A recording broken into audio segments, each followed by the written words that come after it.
પાછળ બડે હનુમાનજીનું મંદિર.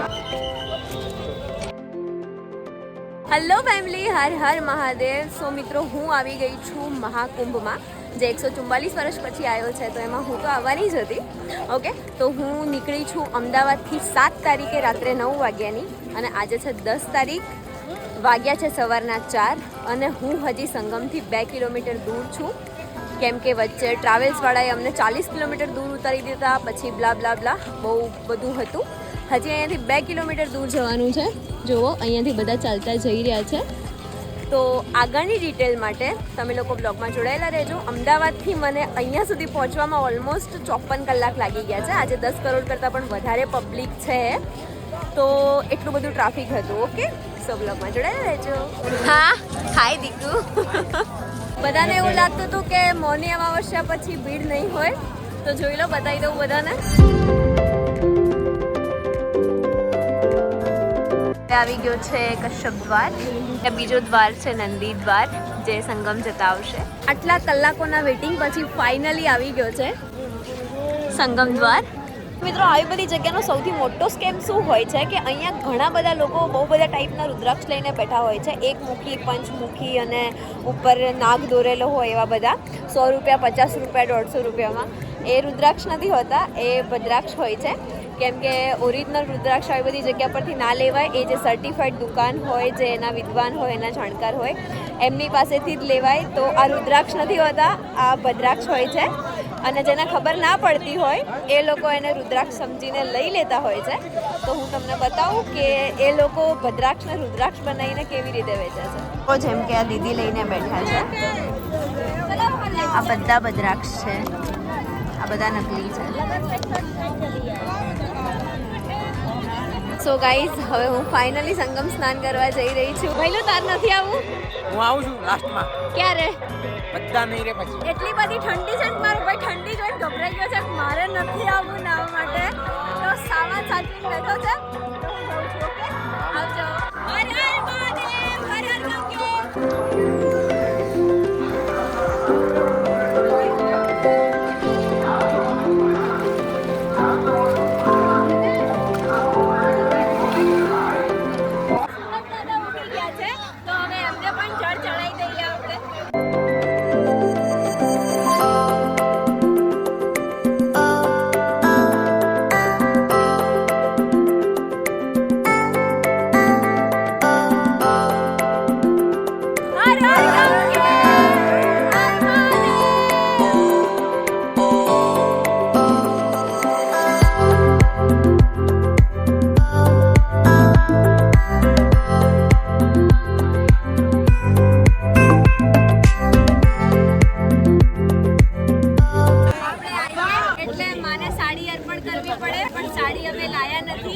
એટલે વસ્ત્ર તરીકે અમે માને ચૂંટણી અર્પણ કરી રહ્યા છીએ.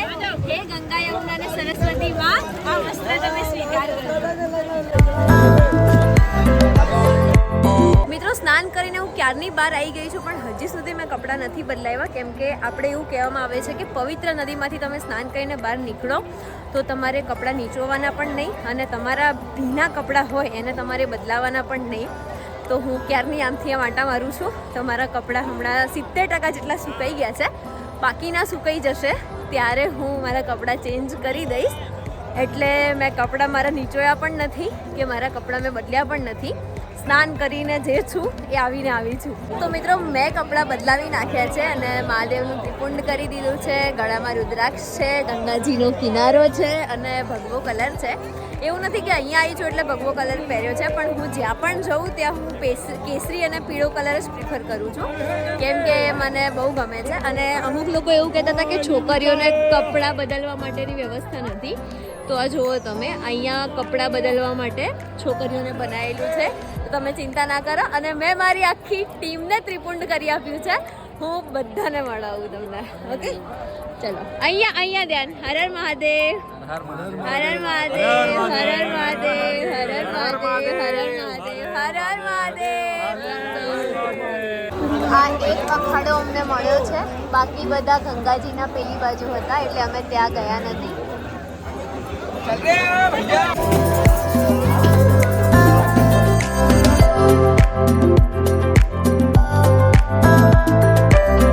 બધા જો મૂડ વગરના ખાઈ રહ્યા છે. બધી ગુજરાતની પબ્લિક મોઢા બગાડી બગાડીને ખાઈ છે. કેમ આ બે ભાઈ તો અડ્યા જ નથી. મારે તો સાવ નથી ખાવું.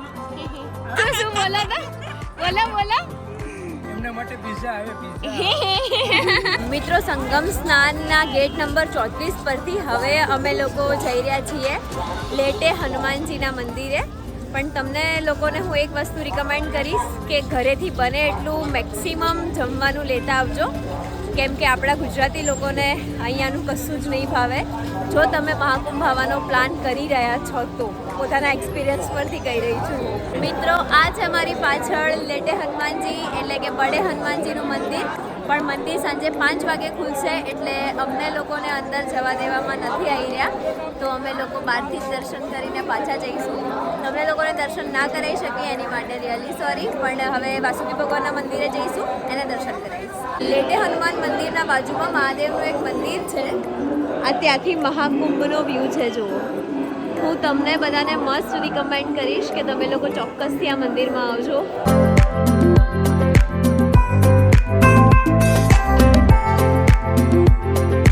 અખિલ બ્રહ્માંડનો અધિપતિ ભોળિયોનાથ મારા મહાદેવ. હર હર મહાદેવ.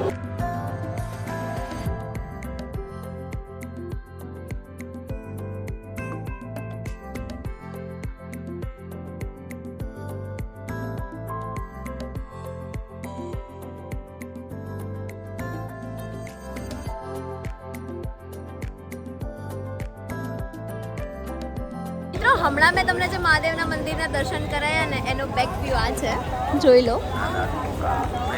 એક નંબર મંદિર છે, જોવા જેવું છે ખરેખર. હર હર મહાદેવ. થોડું ઘણું ખાધું ના ખાધું કરીને અમે લોકો હવે જઈ રહ્યા છીએ વાસુકી ભગવાનના મંદિર તરફ. નંદી દ્વાર છે, સંગમ ઘાટથી તમે આવો રિટર્ન એટલે નંદી દ્વાર છે.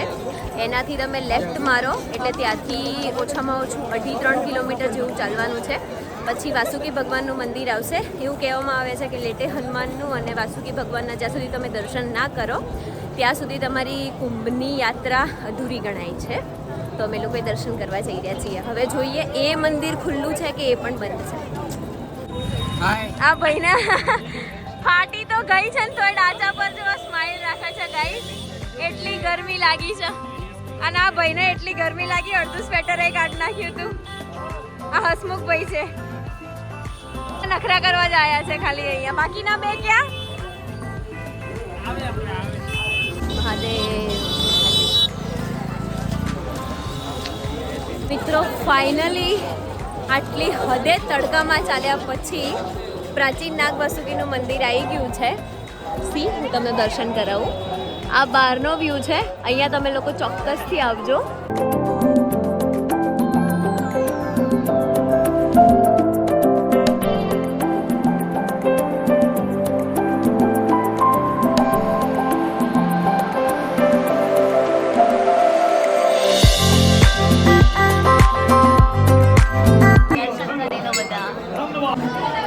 મંદિરની જાળીમાંથી હું દર્શન કરાવું છું. આ છે ભગવાન નાગ વાસુકીનું મંદિર. બધા દર્શન કરી લો અહીંયા.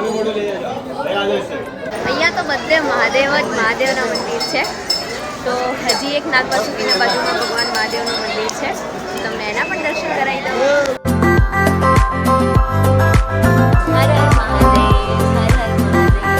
તો મિત્રો નાગ વાસુકી મંદિરની કથા કંઈક એવી છે કે જ્યારે દેવો અને દાનવો વચ્ચે સમુદ્ર મંથન થયું હતું ત્યારે દેવો અને દાનવોએ નાગોના રાજા વાસુકી ભગવાનનો રસ્સી તરીકે ઉપયોગ કર્યો હતો. પર્વતને સમુદ્રને મથવા માટે એમને રસ્સી તરીકે એમનો ઉપયોગ કર્યો હતો. પછી સમુદ્ર મંથન પતી ગયું, બધા રત્નો નીકળી ગયા, અમૃત નીકળી ગયું, કાલકૂટ મીન્સ કે હળાહળ વિષ નીકળી ગયું. આ બધું પતી ગયું. એના પછી ભગવાન વાસુકી સંપૂર્ણપણે લોહી લુહાણ થઈ ગયા હતા અને એમના શરીરની અંદર જોરદાર બળતરા થઈ રહી હતી. તો એમના શરીરને આરામ આપવા માટે ત્રિદેવના કહેવા ઉપર ભગવાન વાસુકીએ, એ નાગોના રાજા છે એટલે ભગવાન જ કહેવાય, એમણે વાસુકી ભગવાને અહીંયા વિશ્રામ કર્યો હતો. પ્રયાગરાજની અંદર ગંગા કિનારે નાગ વાસુકી ભગવાનનું જે મંદિર છે ત્યાં એટલા માટે એમને અહીંયા સ્થાન આપવામાં આવ્યું છે અને એટલા માટે અહીંયા એમના અવશ્યપણે દર્શન કરવામાં આવે છે. મિત્રો અમારી સાથે બધી રીતે કાંડ થઈ ગયું છે. અમારે એક તો 9 તારીખે અહીંયા પહોંચીને રાત્રે 9 તારીખે નીકળવાનું હતું, પણ અમે લોકો પહોંચ્યા 10 તારીખે સવારે. એટલે અમને એવું હતું કે 10 તારીખ સવારે અમે સ્નાન કરી અને સાંજે નીકળી જઈશું. તો દ્રૌપદીબેન મુર્મુ આવ્યા હતા બરાબર અહીંયા, તો એમના લીધે પ્રયાગના આજુબાજુ 300 કિલોમીટર સુધીનો જામ થઈ ગયો છે. એટલે અમે લોકો અત્યારે નીકળીએ ને તો 3-4 દિવસ સુધી પહોંચી શકીએ એમ છીએ નહીં. તો અહીંયાથી બહાર નીકળવા માટે નથી અમને ટ્રેન મળી રહી, નથી અમને લોકલ સાધન મળતા કે નથી અમને બસ મળતી. હવે અમે અહીંયાથી લોકલ ટ્રેન શોધવા માટે બધા ચાલતા જઈ રહ્યા છીએ. જો આવી રીતે આવી જાઓ. હા આવી જાઓ બધા. આ બધા કેમ કે એમાં એવું છે કે જો અમે ટ્રાવેલ બી બુક કરાવીએ ને તો અમારે 5-6 કિલોમીટર દૂર જવાનું હોય ને તો 8-10 કલાકનું ટ્રાવેલિંગ અમારે આરામથી થઈ જાય. એટલું બધું ટ્રાફિક છે. અને અત્યારે બધી ટ્રાવેલ્સ જેટલી પણ ટ્રાવેલ્સ છે એ બધી 50-60 કિલોમીટરથી પ્રયાગરાજ બાયપાસથી જઈ રહી છે. તો અમે સવાર સુધી બી ટ્રાવેલ સુધી બી પહોંચી શકીએ ને એવી બી પોસિબિલિટીઝ નથી. તો અમે લોકો અત્યારે હવે નીકળ્યા છીએ કાશી. જોઈએ ટ્રેન મળે છે નથી મળતી, શું મળે છે, અમે ક્યાં પહોંચીએ છીએ, જે પણ હશે એવું અપડેટ આપીશ તમને. એ બોર્ડર પાર કરે છે. અહીંયાથી બધા છે ને અમેરિકા જાય છે, બ્લેકમાં જાય છે. રેલવે સ્ટેશનથી ચાલવું ના પડે ને એટલે ક્રોસિંગથી સીધા પેલી બાજુ જાય છે ઓટો પકડવા માટે આ બધા. Mission successful guys. આ જો બધાના ચહેરા પરની ખુશી આમ ફરતો મિત્ર. મહાદેવે અમારી બહુ ખતરનાક બહુ હાઈ લેવલની એક્ઝામ લેવાનું ચાલુ કર્યું છે. અમે લોકો ઓલું ક્રોસ કરીને આવી ગયા 2 કિલોમીટર સુધી ઓટોમાં. હવે અહીંયાથી 5 કિલોમીટર રેલવે સ્ટેશન છે. એક પણ સાધન અંદર અલાઉડ નથી. અમે બધા ચાલતા 5 કિલોમીટર સુધી જઈ રહ્યા છીએ અને તોડી નાખે એવું ટ્રાફિક છે. ખબર નહીં કેટલા વાગે અમે લોકો સ્ટેશન પર પહોંચીશું.